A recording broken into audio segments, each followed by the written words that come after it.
couple of notes before we get started. This was a challenging episode of Peace Talks to bring together. Technical difficulties, scheduling difficulties, and language difficulties all conspired against us. I want to acknowledge the patience of Krystian, who answered my constant stream of questions over text, the bravery of Weronika, who was willing to appear on the podcast despite the fact that English was not her strongest language, and the enormous support of Wiktor, who went way above and beyond to help bring all of this together. You'll occasionally hear him translating for Weronika, among other things that he did. Because of the challenges we had, I wasn't able to work in as much of my text interview with Krystian as I had hoped. You can find a link to the transcript of my conversation with Krystian in the show notes. I highly encourage checking it out, as there was much that I didn't get a chance to include in this episode, like how he would have done the individual finals puzzle differently at last year's Worlds. One final note. The scheduling difficulties meant that we had a limited time with Weronika, so you'll hear us, including Wiktor, focusing on her first. But fear not, we had a great conversation with Wiktor in the second half of the episode. With all that said, I'm Rob Shields, and this is Peace Talks, the podcast that covers everything to do with competitive jigsaw puzzling. Leading up to Worlds 2024, there were quiet rumors about Poland being a secret puzzling powerhouse. As the competition drew to a close, it was clear that those rumors were true. In this episode, I talk with Polish puzzlers Wiktor Kacprzak and Weronika Huptas, and weave in parts of a text conversation I had with Krystian Niedziela to find out what makes them tick. Wiktor and Weronika, thanks for joining Peace Talks. Hello, thank you for having me. Hello, nice to meet you.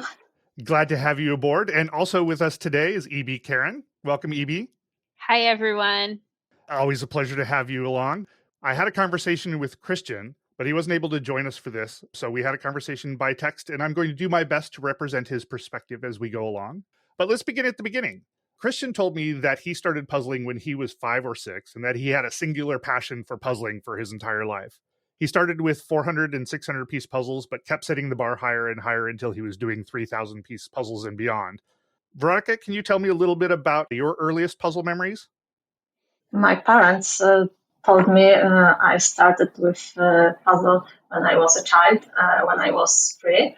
I don't remember, but I remember when I was maybe 10 or 11. I fit puzzle with 100 pieces, and when I was older, I tried to make bigger pictures. Do you remember how old you were when you started to do bigger ones? I was teenager, but maybe 15 years old. When did you discover competitive speed puzzling? Probably it was 2024 or earlier. I remember it was first Castellant championship in Krakow. Then I was in my university, and Castellant invited me on this championship. So how did you hear about the first competition? This company, Castellant, invited me. I was one of the 20 people on their Facebook web, probably, and they invite people from posts, and I was one of them. You had a passion for puzzling, it sounds like, enough that you were following a puzzling brand, and they were basically like, hey, people who follow us, we're going to put on a competition. Yeah. What did you think when you heard about puzzling competitions? Were you excited, or did you think it was strange? I think it was amazing. At that moment, I think it was like dreams come true, because I love puzzle, and I think it was something like just for me. Were you excited to do puzzling in a competition, or were you excited to be invited to a puzzle-related event? Both. So you were competitive then, like you were excited to actually try going fast against other people. Are you competitive in general, or was this specific to puzzling? I think just in puzzle. Just in puzzling. Before you heard of speed puzzling, was there any way that you would compete with yourself when you did puzzles, like trying to find exactly the right piece and only pick up like the piece that fit? Or trying to go bigger and bigger with the puzzles you were doing? I puzzling just for me, for passion. So going fast wasn't part of what you were thinking about until you had the opportunity to go fast against other people. Yeah. And what was that first competition like for you? At the beginning, I was stressed because I didn't know what it is, what can I expect. But then, when I feel I am passed, it was amazing. I have more power to finish this picture. How did you do in that competition? I was first. Nice. That must have felt really great. Yeah. Did you compete a lot after that before Worlds? No, I was on two competition, just this in with Castellant, the company, and next it was in group in Oświęcim. I was with three friends. How did you find out about the world competition? One of these friends told me about this. And were you immediately excited? Yes, but stressed because this was a bigger championship. So yeah, I feel like in this first championship, I was stressed. I didn't know what it is. What convinced you to actually take the leap to go? My friends and I think I am so fast. So can I try to be in first top 10? Did you have any idea how well you might do at a world competition? I hope I can be in this top, but I didn't know I can be second. Yeah, that's quite the achievement for somebody who's only puzzled a couple of times. Yes. Just to backtrack a little and connect the dots, the Casterland competition that was your first competition, is that the one that Wiktor told me about, the like Polish urban legend from? So I can answer for Veronika. I think the competition that you are referring to is the second one. So it was like a year later. But there was another competition, the invitational one. It was a year before. You developed a reputation of becoming this urban legend. And the rumor was that you competed in a competition with Krystian and beat him handily. Tell me about that competition. I know about Krystian. I hear some. He is fast. He is amazing. And during the competition, I see. I can hear the people told him he can be first. He's the best. But I think the people don't know about me. So I feel like a black horse and can try to be faster. You were going into the competition knowing about Krystian, it sounds like, with the idea that you might be able to do well against him. How did it feel to come out first against somebody who was already expected to be very good? I felt amazing. And I think Krystian didn't like me at that moment. Rob, are you going to add in Krystian's perspective on this? You know, Krystian has only amazing things to say about Weronika, I have to say. I asked him several questions about Weronika, and Krystian believes that he has a chance to take Worlds. And if he doesn't, Weronika is the likely person who will take it from him. I didn't ask him about this particular event, but his perspective in general is that she is a solid candidate for the person who's going to win Worlds. You decided that you would go to Worlds, and then you went off to Worlds. What was your experience doing the first competition under the dome at Worlds? Stressed like always. But when I was first,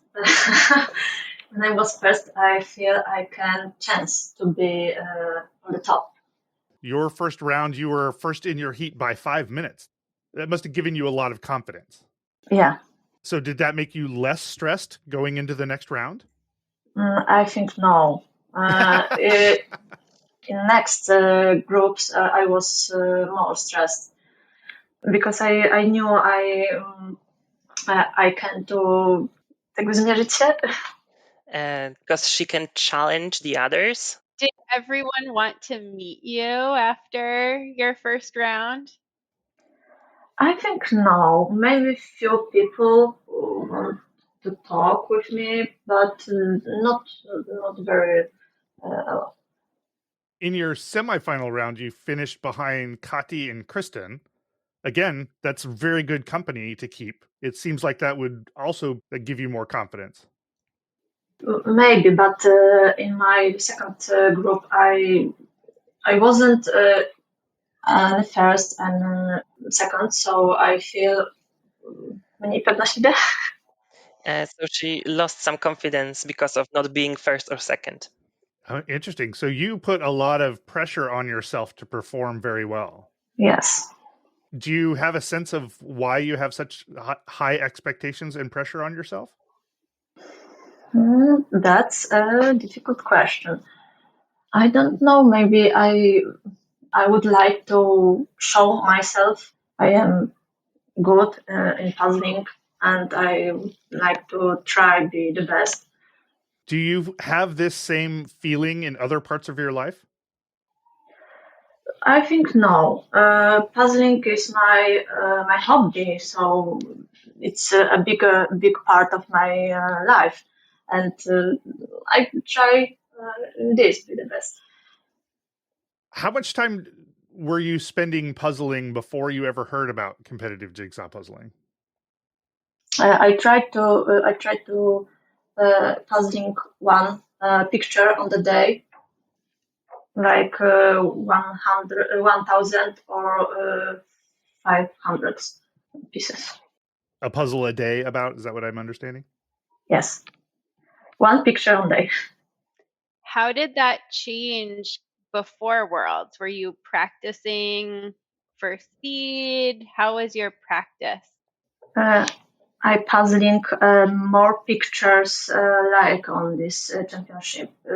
I like pictures with animals or paintings, but on this World Jigsaw Puzzle Championship we got pictures with cities or I don't know meadows, and it was difficult. So I would like to try with difficult pictures. And then we got the tigers in the final. Yeah. Yeah. So tell us about the tiger puzzle. What did you think when you saw that puzzle? Oh, it was like, thank you, God. It was my picture. It was. Because animals, fur? Yes, 'Cause, yes. of... I like picture like this with animals, tigers, wolves, or something like that. That's right. If I recall correctly from the last time we talked, you have a tiger on your wall. Yes. So this is an animal you're familiar with. Maybe. So you were excited when you saw the puzzle because it speaks directly to the kind of puzzles you enjoy. How did you approach that puzzle? I start with bright space on the center of picture, like water and sunlight. Then with tigers and some pieces from frame, and then the others. Flowers, trees, more dark backgrounds. Did it feel like you were going fast? Yes. Do you pay a lot of attention to what's going around you? I try to don't hear anything, don't looking around myself. I try to focus on the picture. And do you hear when other people finish? I heard just only about Krystian, who was first. So you did hear Krystian finish. What were your thoughts at that point? Because you were very nearly done yourself at that point. I didn't expect to be second, so it was mixed emotion. I was happy. I was stressed. I didn't believe I can be second. So, if I understand this correctly, you were disappointed that you didn't beat Kati and Krystian in your semifinals, but you were surprised when you came in second in the actual finals. Yes. So you have high expectations of yourself, but still you're surprised when you get there. Mogę powiedzieć to po polsku, a ty przetłumaczysz? After the first Po round, pierwszej Weronika was very rundzie confident miałam in większą herself. pewność siebie i And ta after the pewność siebie mi second spadła round, po when drugiej she rundzie, wasn't first or second, she ale w lost a little bit finale of the dałam sobie confidence. She wszystko, wasn't żeby nudzić disappointed jak with najwyżej. herself. She was like less confident. And then in the very final, she gave it all, and it went really well. It did. Yeah. Congratulations on that, by the way. Thank you. Amazing work. One of the things that Krystian said about Weronika is that she doesn't get stressed out by the competition. His perception is that it just sort of rolls off you. But Weronika, that's not what I'm hearing you say. I am a really stressed person, and I'm stressing all my time. I like puzzling, but I do doing it for myself, like a hobby. On championship, it's a different situation. Matko, nawet po The polsku się nie umiem atmosphere wysłowić. of the competition aura is getting in rywalizacji. Weronika's head. I think that happens to many people. Was puzzling something that helped you deal with stress in your life before speed puzzling? Was puzzling something you did because it helped you with stress? I think yes, and it let me be more patient person. Did everyone want to meet you after you placed second? Maybe few people, like in this my first group. It was Alejandro from Spain, some girls from Germany, and from Australia. And me. You wasn't there. But that's why I'm here. I had to meet you. When you returned to Poland, was anybody aware that you had accomplished such a feat? Yes, even in this few minutes from my wing, they text me on Messenger with congratulations.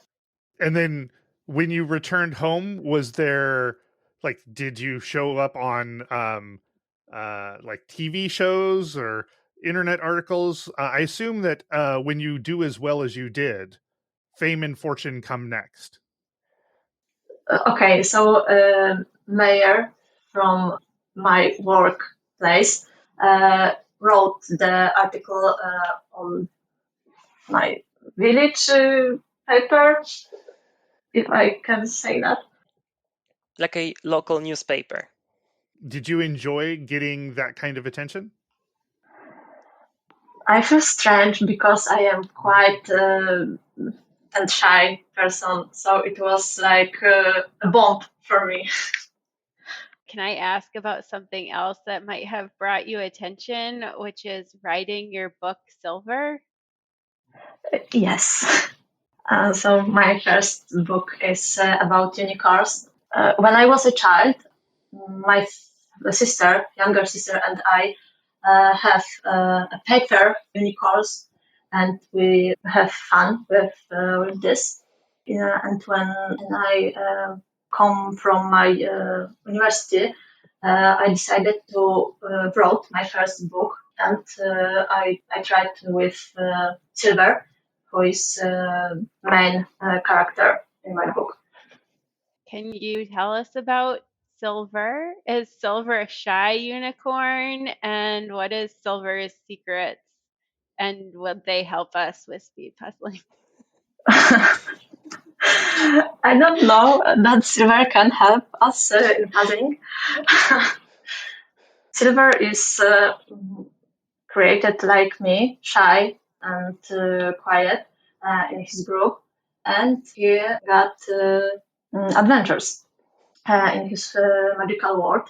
He tried to save his heart and his sword even, because they are demons. Well, you're having adventures too with your speed puzzling now. Yeah. Are there more silver books coming?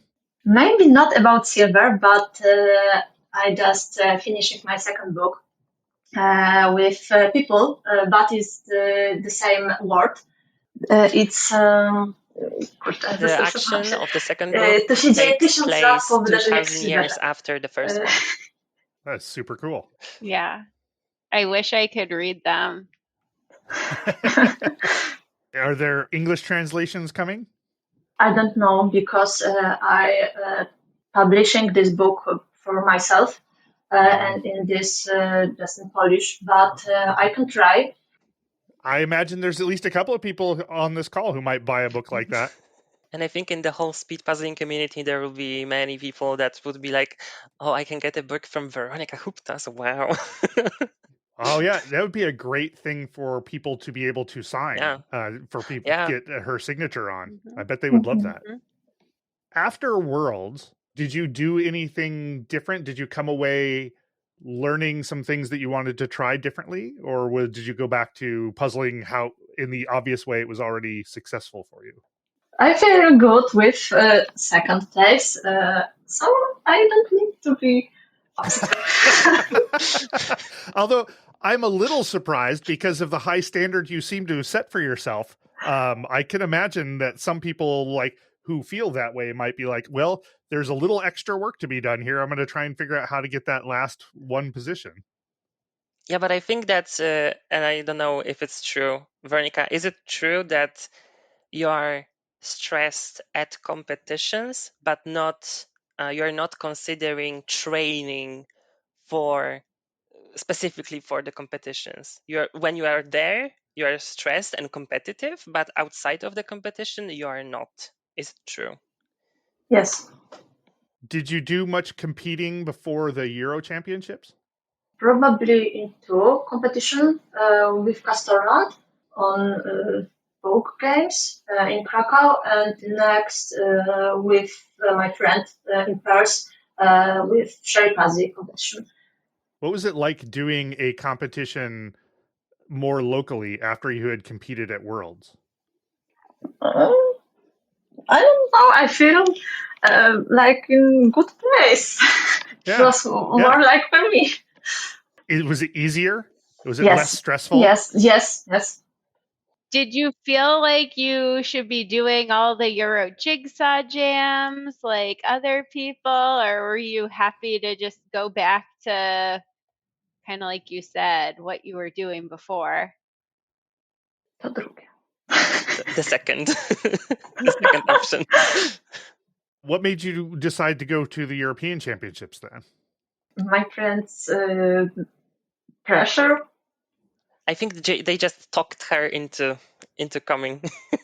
It is amazing how often a friend talking people into it is how some of the great puzzlers have arrived on the world stage. Were you excited about the European competition?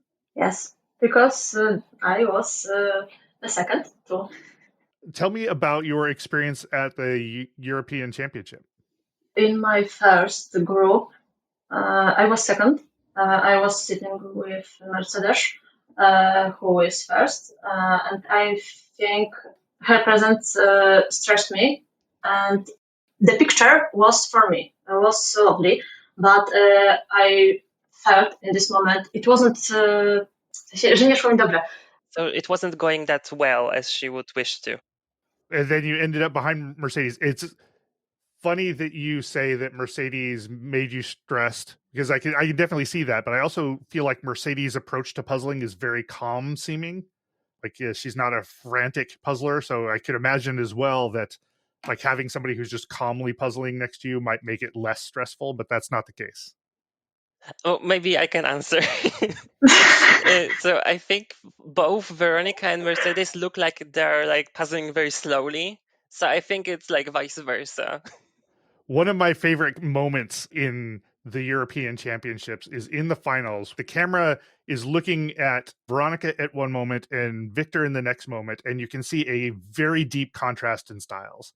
Weronika has a very orderly, calm, everything is like right easily within the same place style. And Wiktor had pieces on top of pieces on top of pieces all over the board.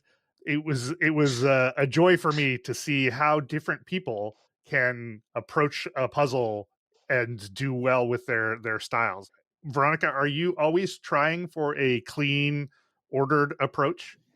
Not always. In how I'm doing what Wiktor doing. I do a mess. I'm doing a mess on my desk. But on competitions, I like to make more space. Okay, so my question comes here. In the first round at European Championships, when you were sitting next to Mercedes, I noticed you having the whole frame done, and then all of the pieces were in the middle of the frame. When I'm looking at your puzzling, I always think there is no structure, but then suddenly it appears.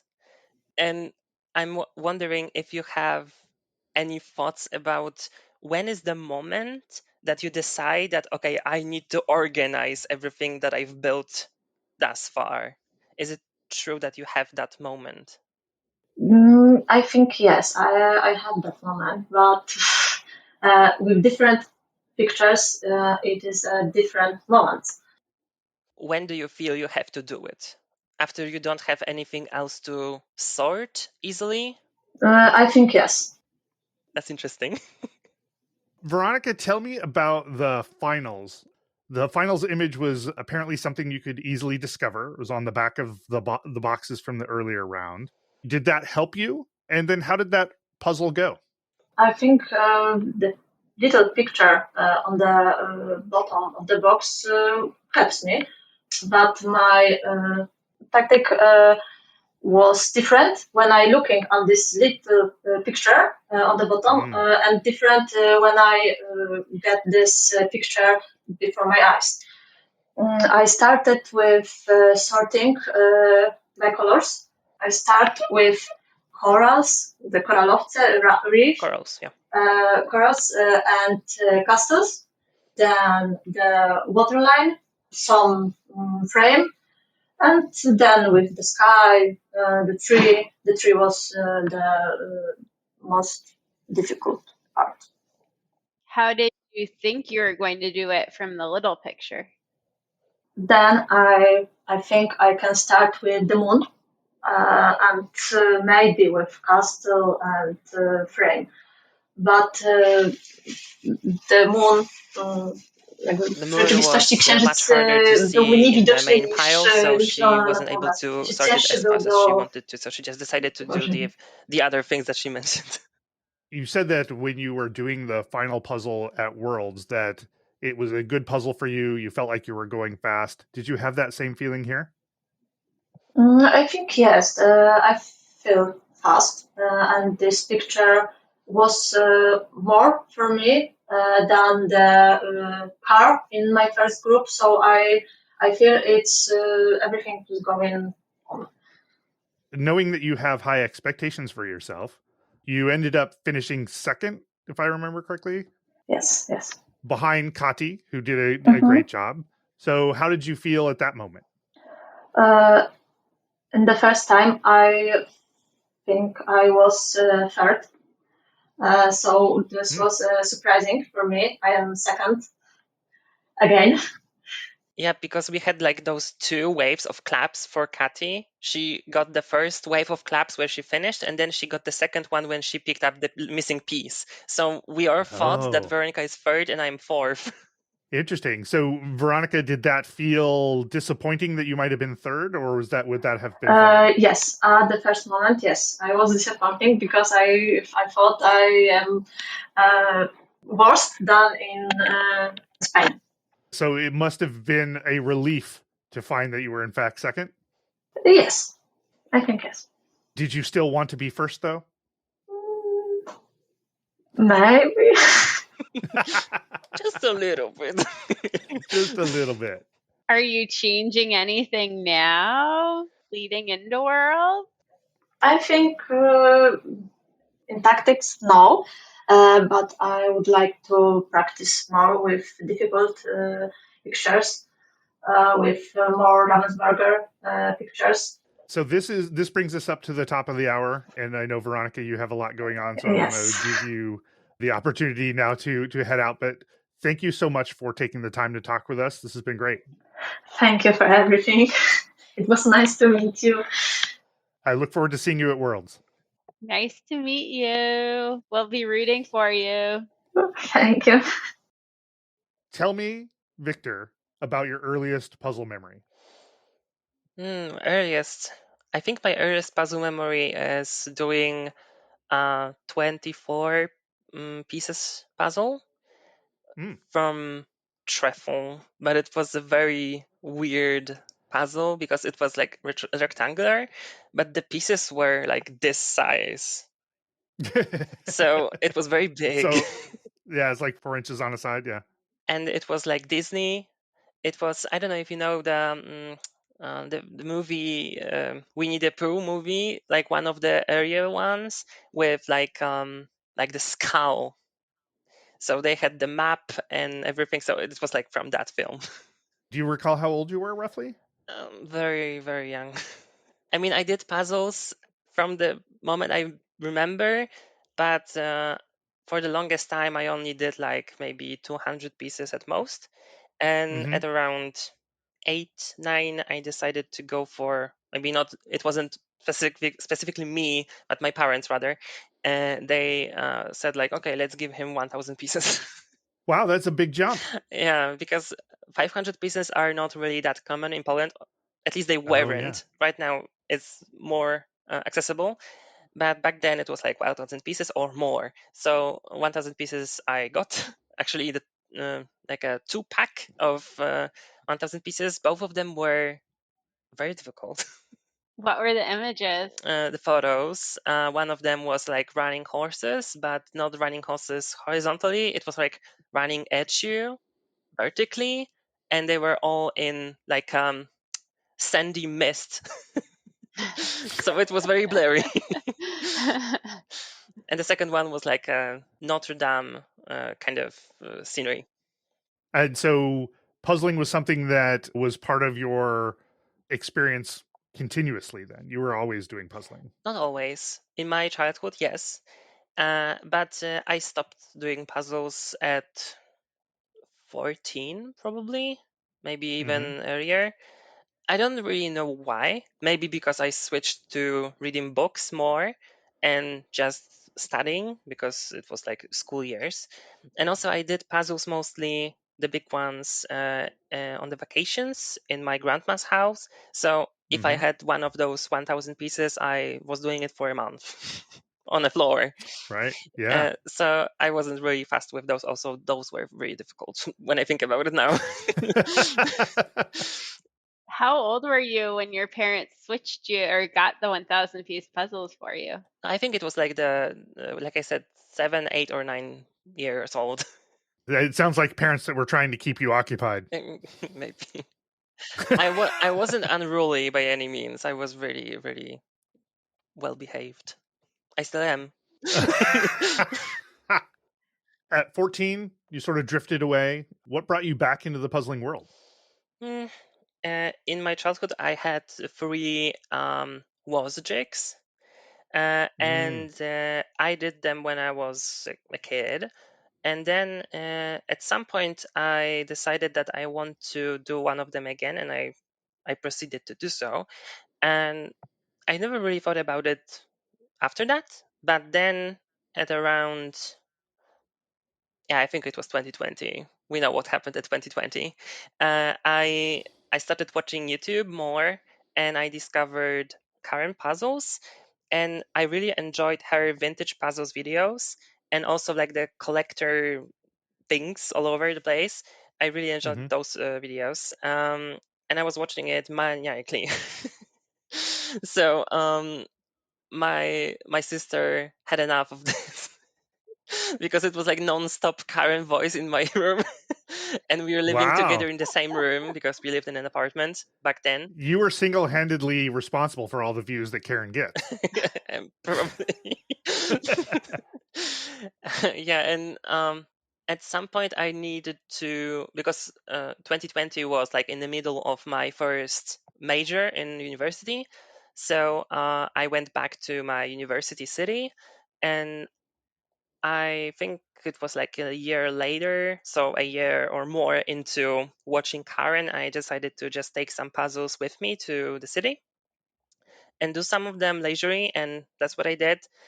And then I watched a little bit more of the videos, and then the recaps of 2022 came in, and I was like, oh, this is very nice. And I kind of forgot about it, and then there was the recap of the 2023 when Karen went to Words for the first time, and I was like, oh, this is very fun actually. And also my first thought about looking at the speed puzzlers, especially at Alejandro, I was like, I can do that. And so apparently I wasn't able to do that. Not so far away, though. I mean, maybe right now, but back then it wasn't that pink. What was it about puzzling that, or maybe it was just, what was it about Karen that had you having those videos on repeat? Do you get this excited / obsessed by other things, or was this unique to puzzling? I really get obsessed about things, most of the things. So I really try to avoid new experiences because I don't have enough time in my life. So I don't want any new things. No more hobbies. What is the thing that competes most with jigsaw puzzling? right now, nothing. But Oh, I am a big Lego collector, and so collecting Legos and collecting puzzles, like watching it on Karen's videos, it was like, yeah, this is working. at what point did you think about puzzling fast?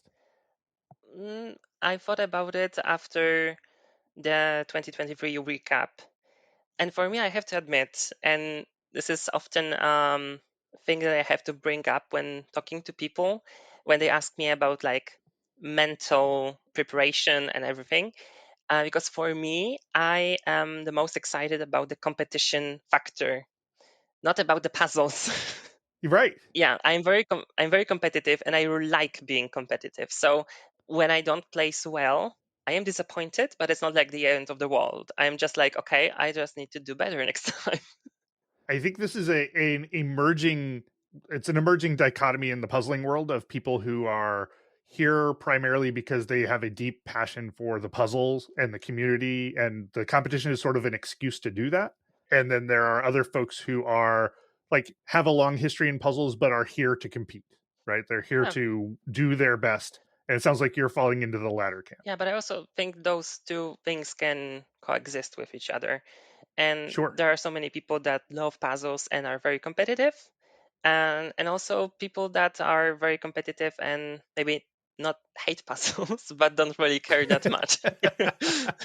So when I am asked if I'm do like calm puzzling, sometimes I do, but I do that for training kind of. So I like to Yeah. have this reset moment. So if I have a calm puzzling, it's because of the competition. It's not because I want to go back to roots, right?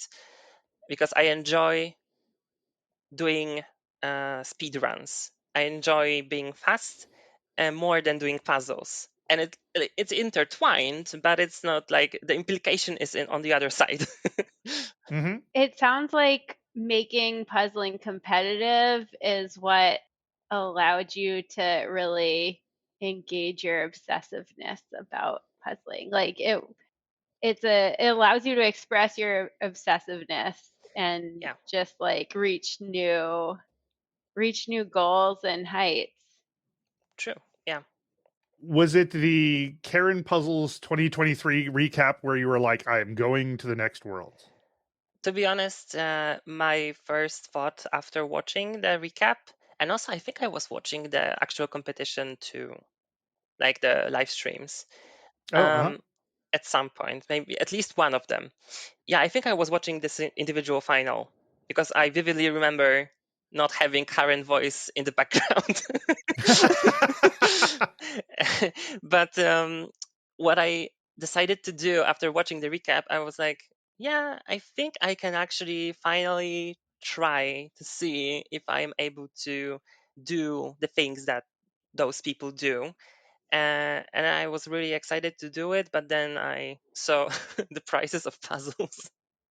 And I was like, maybe I just try to look at some cheaper ones. So I went to secondhand, and also I decided that I don't want to spend money on Ravensburgers, because in Poland especially we have so cheap brands. Like they are so cheap, especially Treffel and Casterland, right? They're so cheap that it's like no sense in trying to get the Ravensburgers. I mean, right now you can see that is like a kind of hypercritical. But Victor's got a large stack, several stacks of Ravensburgers in the background. yeah, so I bought like 6 puzzles, 500-piece puzzles from secondhand, and they were Castellan and Treffel, and 1 Ravensburger. It was very cheap, but then I realized.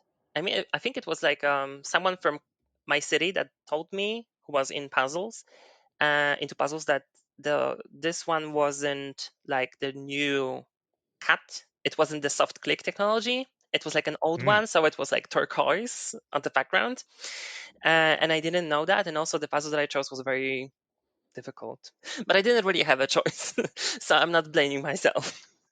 Right. It was what was available to you. Yeah, exactly. So how did those first 6 puzzles go for you? Not that well. The first one that I did, and I think the first one I did was actually the Ravensburger one. It was 1 hour 53 minutes, and then the rest of them took around 90 minutes. So I decided to just try, because I was disappointed. No, don't get me wrong. I was like, oh, I am not at around 30. I'm in disbelief. How come I'm not the best in the world? Yeah, exactly, right?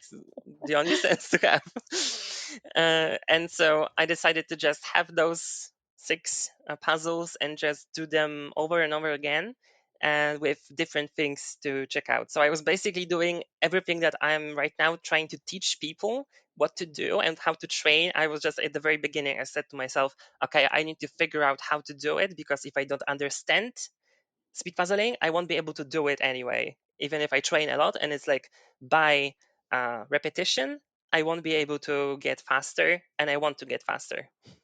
Krystian says that he doesn't do puzzles more than twice. He does it the first time, and then he does it a second time, and then after that, he says he knows too much about the puzzle to really gain a lot of benefit from that. I know that there are a lot of people who fall into that same camp. Yeah. You fall into, as near as I can tell, the opposite side, where you're like, I can really get a lot out of doing this puzzle over and over again. Maybe at the very beginning, because you didn't have a lot of puzzles options to you, so you were doing the same ones again. So do you feel like you get a lot of value out of doing puzzles more than twice? Right now, if I do a puzzle more than 2 times, I think I feel similarly to Krystian, because at this level that we are both now, it's kind of nonsensical to do them more than 2 times, especially if the time gap is not too big.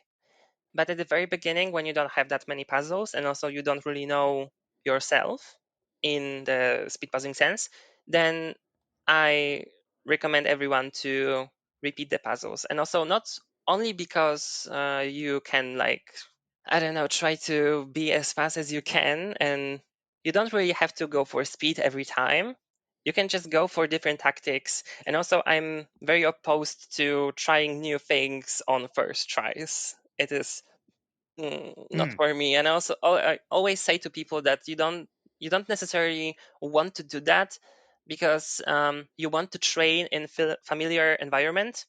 So the familiar environment can either be using your skills and tactics that you are used to, or doing a puzzle that you know. So either you do new puzzles with your skill set, or you do the same puzzle with the new tactics. Right. It gives you an opportunity to hone those tactics in a familiar environment, possibly see your gains, right? Yep. Because you're familiar with how you do on those things. And then once you feel comfortable with that, you can unleash that on a new puzzle to see how that all comes together in a new scenario. Yes. And that keeps you fresh in a way for competitions where hopefully the puzzles you're going to see are typically new to you. Exactly. But sometimes you still repeat puzzles, like when you're trying to get a sub 20. That happened. But this is kind of a unique situation. Congrats, that's amazing, by the way. Thank you. For What are you sub 20ing? Is this one of the speedrun puzzles? There's this many events that are being organized by Speed Puzzle Pals since Worlds actually, and one of them, the latest one, used the Hello Vinyl puzzle, and I decided to maybe I can try that one. And when I didn't when I was starting, I didn't think about going sub 20 because some time ago I already gave up on trying because I got the puzzle from US, the Rainbow Cats, that at least three people that I know from US have done them in the sub 20. And I tried to do that, and I think I went only in quotes, but only to 23. And I was like, yeah, it's too much of a struggle. Like I am very exhausted after that. And also the puzzle is random cat, and we don't have that in Poland. Actually, we don't have that in Europe. It's a very American thing to have the random cat. And also the pieces were big. So when you're used to and you have this technique of sorting, fast flipping or something, and your hands are used to doing something, then you get those big pieces. It's kind of throwing you off. And that was okay. You said that you ended up like the Rainbow Cats sort of exhausted you when you were doing them, especially near the end. I wonder if it was a puzzle more like Ravensburger or something where it's a grid cut, smaller piece sizes. If you would do those over and over again, is that exhaustion sort of like doing like lots of sprints before doing a longer run? Like, is it possible that because you're just trying to maximize your performance on this one puzzle that it makes it transferable, some of that speed into your regular puzzling? Like, does it make those puzzles seem easier? I don't think so. At least not for No. me, and not at this moment. I think when I was doing that with postcards, it helped a lot because those were the first puzzles that I was trying to achieve sub 30 on. And back then I really realized that if I'm being able to go sub 30, it shows my body that I can go at this speed. And it kind of unlocked something in you. But I think the closer we get to the sub 20 and low 20s, it doesn't really make that much of a difference because 99.9% of chances you're not going to be so fast on a new puzzle. Like, this is not possible to do. And it's kind of pointless, but it's fun. I mean, that's the whole puzzling competition space right there. Pointless but fun. Yeah, true. Backing up a bit, Krystian said that the first competition he took seriously was a 2024 competition in Krakow, where he came in second place in the 1,000 piece and won the 500 piece, which gave him some excitement. And then he got an invitation from Michelle to join Euro Jigsaw Jam. Yeah. And he started doing Euro Jigsaw Jams on the road to his 2024 Worlds appearance. I know that you've done some EJJ things, but were you doing other competitions, and how did you find doing EJJs? So my first competition, maybe we can go on a tangent. The first ever, we can't help ourselves. First ever competition was actually in my primary school when we had this winter vacations, and the school organized activities for children. And I think it was the only time that I went there from those many years that I was in the school. And there was this puzzling competition, with like 160 pieces. And it was like Disney, like again, Winnie the Pooh or something like that. I think everyone got a different puzzle, so that was kind of weird. But they didn't really understand what is happening of those competitions. But it was like everyone got the same piece count, but the different picture. Mhm. And I remember that I took part in this because I was like, oh, I was doing puzzles my whole childhood, right? So I can maybe try. And I did this competition and I won, but it was like kind of not representative because none of the other kids were ever doing puzzles in their lives. And How old were you? uh, good question. So maybe it wasn't a primary school. It was like a middle school, but I guess 12. It was the same year that Tangled was in cinema because the vacation was organized and we also went to the cinema to watch the movie. So I remember that. I think that would have been like 2010 or something. Yeah, so I was 11. Yeah. And the first like serious competition was actually the competition that Krystian is mentioning as his first. Oh. I also went there and I came fourth in that competition. You can see me on the picture. When you look at the group picture, I wasn't in the 500 pieces, and I'm kind of glad I wasn't because I think that would mess me up. Why is that? Just because it was No, because fast, or? because the picture was very bad for my then skill set. Got it. Right now it wouldn't be that bad, but at that point I would just probably give up. That was an eye-opening experience. It was very fun because I remember that I was already talking with Natalia, who is my pair, on the Mhm. internet. We didn't meet. Like I think we met in May, and that competition was in March. So we were already talking, and she was in this Polish Facebook group that Weronika was mentioning, that they got the invitations for like the year before Castellan competition, and she told me about Krystian, that he posted something around February, that he started doing speed puzzling and he tried his first puzzle, and it was round puzzle of all things. And Mm. we all know that he doesn't like those. So it was, when I look at it right now, it's like, well, why round? Okay.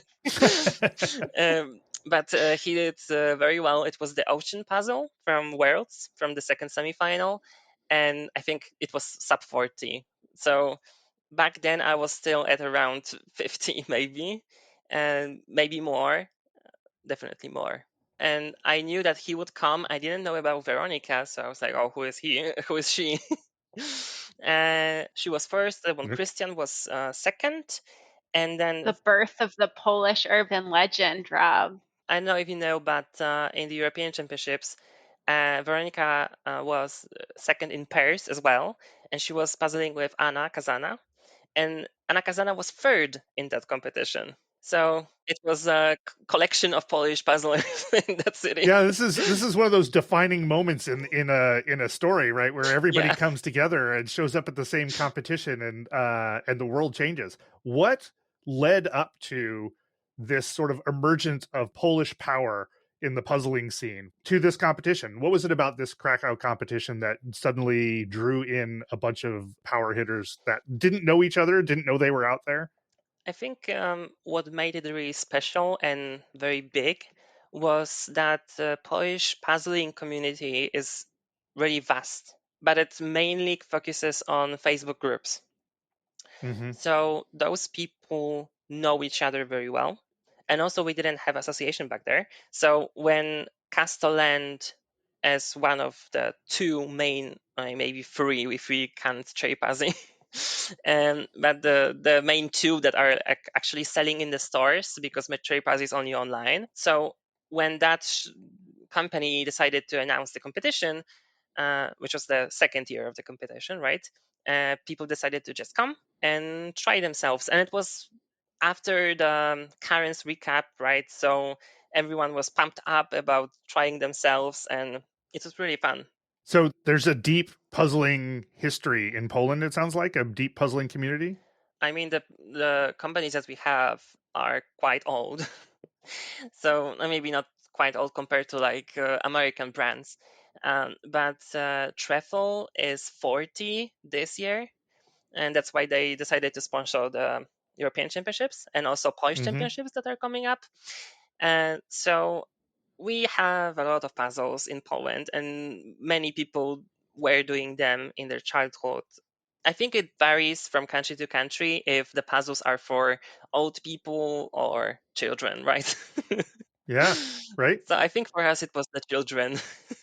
How did you feel after that competition? Because like you were vacillating between you're the best in the world and that you're much less good than you expected. If that was your first competition, how did that level set your brain? The first thing that I thought was, wow, that I did this puzzle so fast.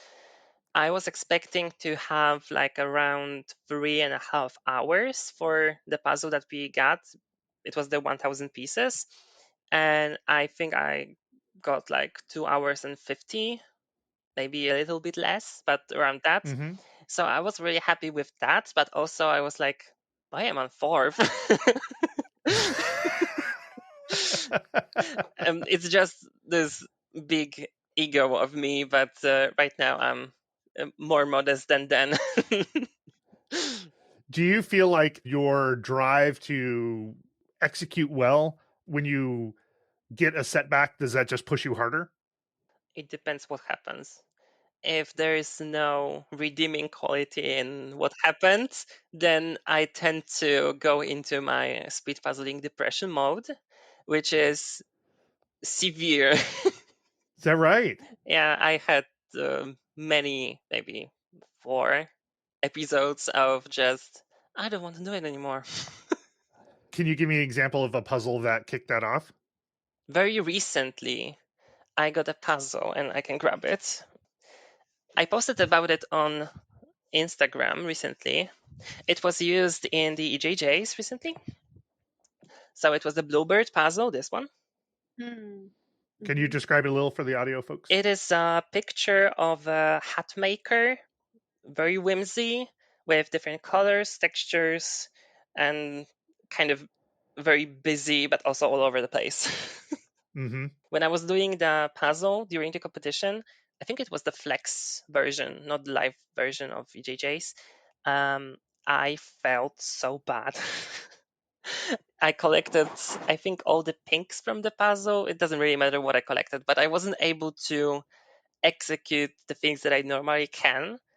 And at some point, I was so hot in my head that I just gave up entirely, and I was, leaning on my hand and just doing it with one hand, like I never do. And I still came, I think, third, but I was so depressed after this competition It because was not a good feeling third. yeah, I wasn't, not because I was, even if I was 15 or Right. like It was just a whatever. puzzle, like the experience of the Yeah, the puzzle. experience was so bad that I was like, yeah, I need a break. And a few days after, there was this Polish online competition, and it happened again, and that I just gave up midway. It was yeah. Back then, I decided to just stop doing speed puzzling, not because I wasn't enjoying it, but I was like, okay, I think there's something wrong, and I just have to wait it through. Yeah, it sounds like it was less the puzzle and more something happening with you. Is that Yeah, right? I think so. Yeah.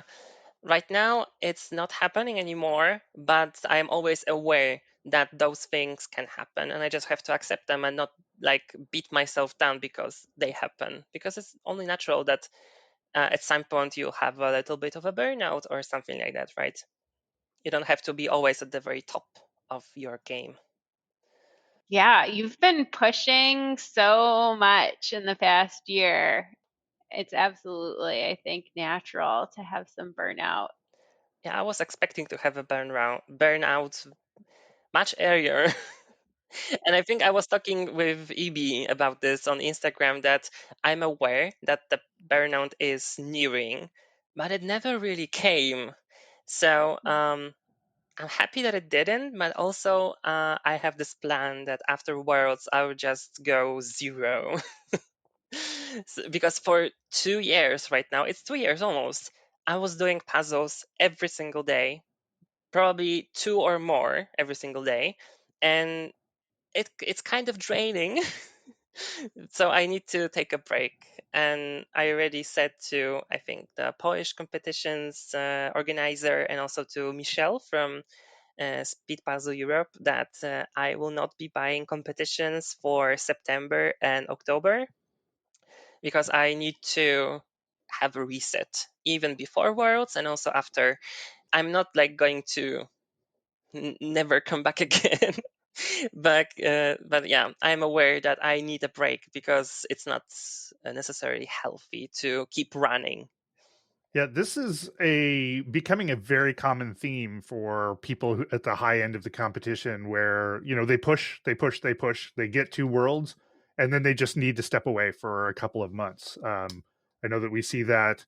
I think like Kati Reiner mentioned that she does that. I know that Krystian said that he's intentionally going to take the next couple of months after Worlds off. Last year, he said he took some time off, although he said he took some time off to go back to doing bigger puzzles. Yeah. So it wasn't like he was not doing puzzles at all. But like having that mental break feels like part of the process these days. Like you're devoting so much time and energy that you just need to reset. Yeah, and I didn't do that after Worlds. I had 24-hour break, and I started practicing again. I saw that. I saw that you were like I'm going to take a break, and then you were like right back. Yeah. It seemed like, from an outsider perspective, it seemed like last year's Worlds like really fueled you. And that was maybe an example of like you didn't perform as well as you wanted to, but it was more motivating than discouraging. I don't know how to really interpret the emotions that I had at Worlds, because I know that many people put me in their high expectations, but I feel like I'm not affected by other people's expectations. So I'm very happy that I don't have this factor in myself. But I think I was kind of expecting a lot from myself, and I kind of delivered, but I had this very big, let's maybe not call it mishap, but for me it was in the semifinal, the individual semifinal, when I came 20th, and I was like, that's unique. Because I was used to, when I started doing Eurojigsaw jams, the first one I did, I was second already. And I was like, oh, I was surprised back then. And then at Worlds, I was surprised that I'm 20th. And I kind of, it was a bump. So, yeah, I kind of redeemed myself in the final and also in Paris. So that was very nice. We are really happy with Paris. So Krystian mentioned that when he decided to go to Worlds, he started training about 6 months before. And part of what he did was to watch what the people who had done well the previous year had done. And he picked up the fact that with 500-piece puzzles from Krystian, it's still worth sorting. And he also picked up from Alejandro that it's important to just keep your pace going, even if it goes fast. So I want to understand a little bit from your perspective, Victor. How are you preparing for Worlds? Because if I'm looking at like myspeedpuzzle.com, looks like you just start putting in a ton of actual repetitions of like you're doing a lot more puzzles. Were you explicitly training for Worlds? And if so, what were you doing? I don't know if I can say that I am explicitly training for Worlds, because everything I do is kind of a training for Worlds. So I don't differentiate between just training and Worlds training, because for me, this is the same. Mm-hmm. I don't know if it's healthy, but that's what I do. And for me, I think at the very beginning, I already was experiencing the Kristen, Mercedes, Alejandro, Andrea Peng, so many different puzzlers that, like, their techniques, their tactics, what they're doing, how they are behaving, how they're moving, right? So these are the things that I kind of digested, and I tried to make something on my own. And also, going back to the thing that I said about when I saw Alejandro, and I thought to myself, I can do that. I remember when I first tried to like be so fast with my hands, it actually worked because I had those fast hands like since the Yeah. very beginning, but I had like a very, very poor accuracy. So it looked like I am very fast, but I was actually very slow. And when you say accuracy, do you mean like the ability to pick and place something? Like, what do you mean when you say accuracy? Like the understanding of puzzling process, right? So I wasn't particularly good at initial sort. I wasn't that good with flipping, with doing the edge, with handling the pieces in my hands, with picking up and placing the piece like with enough speed and precision to not throw it under the table. Like so many different things, right? It's not like the accuracy. I would also call that like with knowing where the piece goes, if it's like a Mm-hmm. gradient or like a block of color, because pick and place for me, like the dead reckoning thing, is kind of natural, and I didn't really have to study that because I did many of those. I don't know how it's called in English, but you have those two pictures and you have to like find the differences between them. Yeah. So Yeah. I was doing that a lot in my childhood. So I think that's what taught me to do the busy puzzles fast and to like spot the details on the picture.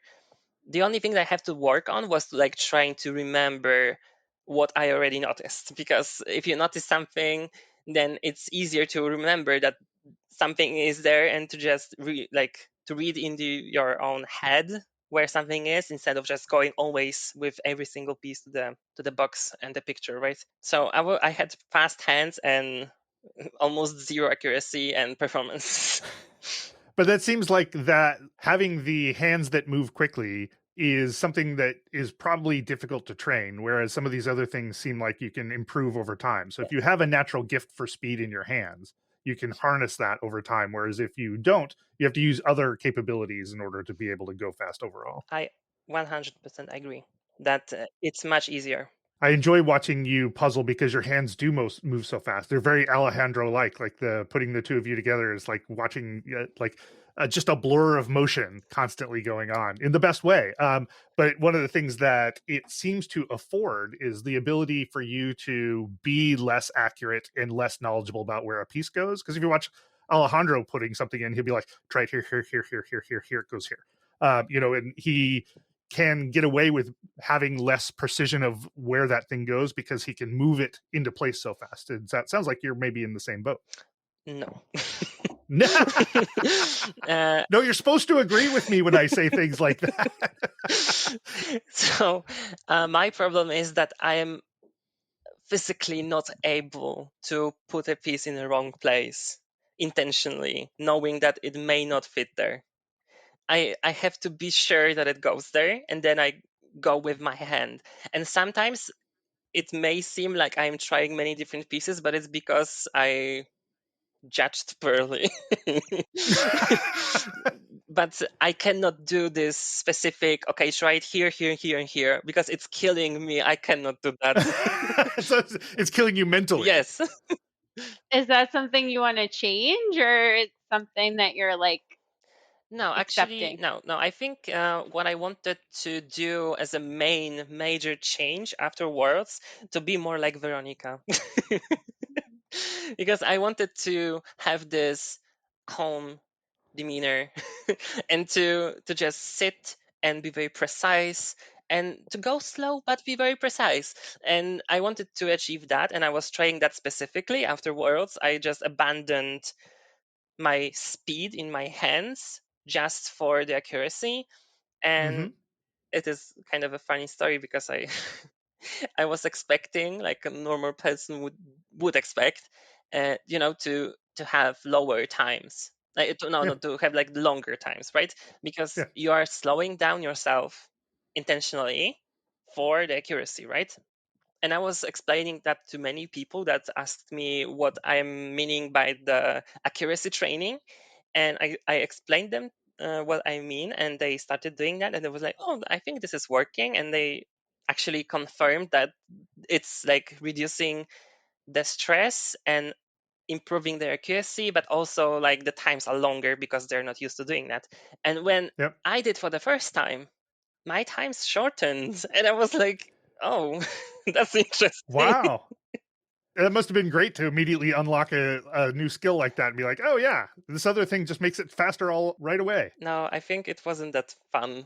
I was kind of depressed because Why were you depressed? because I thought to myself that, okay, when I came up with this strategy, I thought, okay, this is like half-year plan, to achieve that, and then it worked in the first try, and I was like, what am I supposed to do now? I don't. So you're unhappy because you didn't have more training to do in this direction. Yes. I mean, I still had, but I was kind of disappointed with the fact that I won't be able to have this very deep insight into what is going wrong and right, because it started going right from the very beginning. So how do I say if I'm doing right or wrong? Yeah. Fascinating. So you've alluded to this earlier in the conversation where jigsaw puzzling it's a process of figuring out stuff, right? And there's sort of a mental exploration of the possibility space. Like, what could you do in terms of improving things? And so you had in your mind that you were just going to explore this particular space for a while, get in, sort of deeply understand it, like you said. Yeah. And so the disappointment was that it was like, yeah, you just sort of blew through that and you're on to the next thing. I mean, I still had to commit because I wanted to have Veronica's accuracy, which is like insane. So I wanted to have that, and I really committed to that. But also, funny enough, I forgot that I had this plan. So I kind of taught myself to puzzle like Veronica, but then I forgot that I had those speedy hands. And I think it was like a month ago that I was thinking about what can I change with my ways and everything. And then suddenly I remembered, oh, wait, I had this great plan.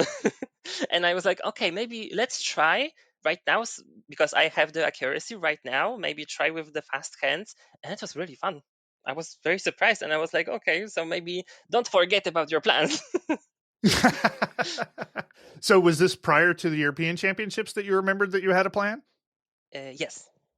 Did you bring those capabilities to the European Championships? I think so, but I also brought a lot of stress into European Championships because maybe not for the first round in the individual, because I wasn't really stressing at all.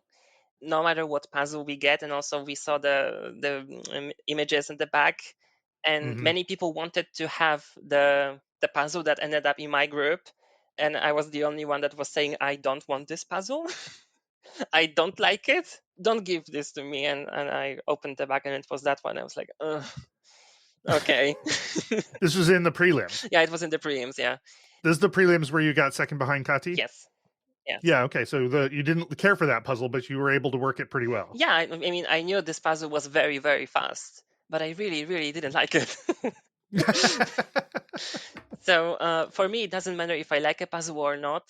I'm not slowing down if I don't like the puzzle. And I think this is one of the things that is the difference between me and many other very fast people, because many of those that I talk to, they just say that if they really, really dislike the puzzle, they just automatically go slower. And I don't care. I don't like it. I don't like many things.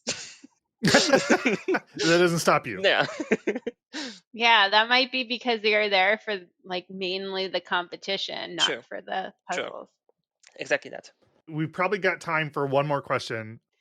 So, EB, is there something that's pressing? Yeah, hit it. Yeah, I need to know what else you've been doing in the past year to get faster, besides trying to be like Veronica. Because it's very clear you are getting much faster. Yeah, you're getting so much faster, and also you think a lot about it. Yeah, I think I'm getting faster because I think a lot about it. Yeah, I always say that to people who ask me how to get faster. I always tell them that you just need to really overthink things. to just sit down and be like, okay, if I'm doing slower on this kind of puzzle, think about it, why? And if you have idea why is that, then take 3 of similar puzzles in this style or with this thing that is causing you trouble, do them slowly, do them fast, try different things. So first you need diagnosis, then you need a proposition of a solution, then you need an implementation, and then you need to see if it works. And if it doesn't, you need troubleshooting. So Yeah. this is how I think I work. And the main things that I focused on in the last year was first the accuracy, slowing down is the second thing, like slowing down mentally to not get so high and hot in my head that I cannot think clearly. And sometimes I even get so hot in my head that I cannot see. Like I cannot see the pieces enough with enough detail of like shapes of the pieces. I'm just like, okay, I don't have time for this. I don't have time to look at this shape, but I have to have time for this, right? So it's kind of mental game. And the third thing is that especially for the competitions, I took part in so many EJJs and Polish online competitions and also local competitions. And also I went to different championships in Slovenia, Finland. I was in the marathon in France. So many different events that to be like I wanted to be able to finally feel at peace while being there, to not feel like it's very strange and abnormal. I wanted to feel like I belong there and it's smooth. And so the fourth thing I would say is trying to puzzle with both of your hands. And this is very tricky to learn. And some people just have it, but most of us has to learn it themselves. And I think the last thing would be to explore. Don't be very focused on what you are good at and what you are bad at. Try to go and see the world. So like try to do puzzles that you really like but that are difficult. Try to do puzzles that you don't like but that are easy, to see what is actually your range of skills, what you're really good at.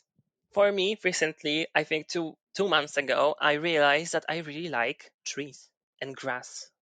And I was kind of shocked that it worked that way, but I realized that I can like tell the direction of grass, and like if there are like flowers in the grass, I can tell if they are vertical or upside down very very fast. And some people cannot, and this is something that is specific to me. And we use that in the teams in European Jigsaw championships, because we realized finally what I'm good at. Because our initial plan was to have me and Kati, because we are objectively on average the fastest from the team. So we just sit and do the things that Chiara and Hannah provide us, and that didn't work very well. So realized that I am very good with very specific things, and I just need to do something else. And then we realized that I'm really good at sorting because I see much more than some other people. So I'm team sorter right now. I'm very proud of that. Wiktor, Kacprzak, thank you so much for taking the time to join me on Peace Talks. EB, it's always a pleasure to have you on. Thank you for Thank joining you me. for having letting me me once join. again. You can find Krystian on Instagram at puzzle_KRIS. And don't forget to check out the link to my interview with him in the show notes. You can find Weronika at VERR1209. And Wiktor is at WIKTORD.puzzler. And finally, you can find EB Karen at Puzzle Free or Die, all one word. Thanks for listening to Peace Talks.